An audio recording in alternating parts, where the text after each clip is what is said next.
Ladies and gentlemen, I grew up in a very small country town in Victoria. I had a very normal, low-key kind of upbringing. I went to school, I hung out with my friends, I fought with my younger sisters. It was all very normal. And when I was 15, a member of my local community approached my parents and wanted to nominate me for a Community Achievement Award. And my parents said, that's really nice, but there's kind of one glaring problem with that. She hasn't actually achieved anything. Yeah. And they were right, I went to school, I got good marks, I had a very low-key after-school job in my mum's hairdressing salon, and I spent a lot of time watching Buffy the Vampire Slayer and Dawson's Creek. Yeah, I know, what a contradiction. But they were right, I wasn't doing anything that was out of the ordinary at all. I wasn't doing anything that could be considered an achievement if you took disability out of the equation. Years later, I was on my second teaching round in a Melbourne high school, and I was about 20 minutes into a Year 11 legal studies class when this boy put up his hand and said, "Hey miss, when are you going to start doing your speech?" And I said, "What speech?" I'd been talking to them about defamation law for a good 20 minutes. And he said, like your motivational speaking. When people in wheelchairs come to school, they usually say, like, inspirational stuff. Yeah. It's usually in the big hall. And that's when it dawned on me. This kid had only ever experienced disabled people as objects of inspiration. We are not, to this kid, and it's not his fault. I mean, that's true for many of us. For lots of us, disabled people are not our teachers or our doctors or our manicurists. We're not real people. We are there to inspire. And in fact, I'm sitting on this stage looking like I do in this wheelchair, and you are probably kind of expecting me to inspire you, right? Yeah. Well, ladies and gentlemen, I'm afraid I'm going to disappoint you dramatically. I'm not here to inspire you.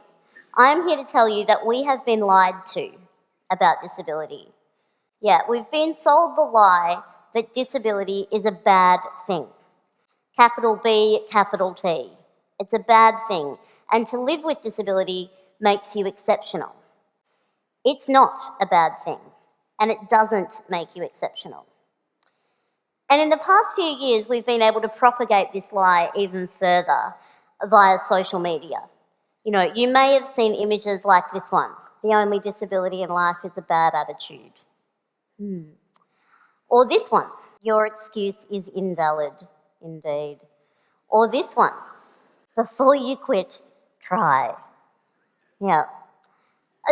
These are just a couple of examples, but there are a lot of these images out there. You might have seen the little girl with no hands drawing a picture with a pencil held in her mouth. You might have seen a child running on carbon fibre prosthetic legs. And these images, there are lots of them out there. They are what we call inspiration porn. And I use the term porn deliberately because they objectify one group of people for the benefit of another group of people. So in this case, we're objectifying disabled people for the benefit of non-disabled people. The purpose of these images is to inspire you, to motivate you, so that we can look at them and think, well, however bad my life is, it could be worse. I could be that person. But what if you are that person? I've lost count of the number of times that I've been approached by strangers wanting to tell me that they think I'm brave or inspirational. And this was long before my work had any kind of public profile. They were just kind of congratulating me for managing to get up in the morning and remember my own name. And it is objectifying. These images objectify disabled people for the benefit of non-disabled people. They are there so that you can look at them and think that things aren't so bad for you, to put your worries into perspective. And life as a disabled person is actually somewhat difficult. We do overcome some things. But the things that we're overcoming are not the things that you think they are. They are not things to do with our bodies. I use the term disabled people quite deliberately because I subscribe to what's called the social model of disability, which tells us that we are more disabled by our bodies, the society that we live in rather, than by our bodies and our diagnoses. So I've lived in this body a long time. I'm quite fond of it.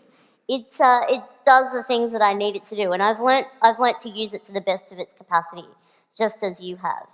And that's the thing about those kids in those pictures as well. They're not doing anything out of the ordinary. They are just using their bodies to the best of their capacity.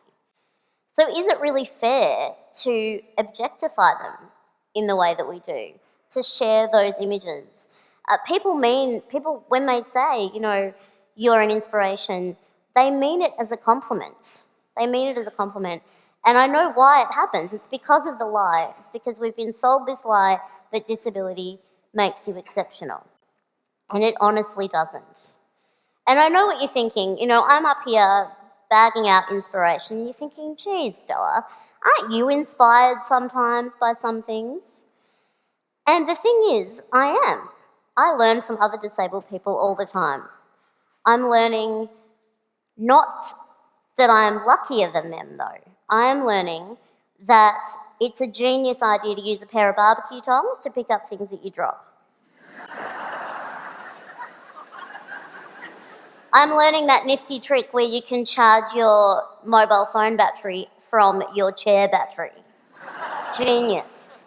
We are learning from each other strength and endurance, not against our bodies and our diagnoses, but against a world that exceptionalises and objectifies us. I really think that this lie that we've been sold about disability is the greatest injustice. It makes life hard for us. And that quote, "the only disability in life is a bad attitude," the reason that that's bullshit is because it's just not true. Because of the social model of disability, no amount of smiling at a flight of stairs has ever made it turn into a rap. Never.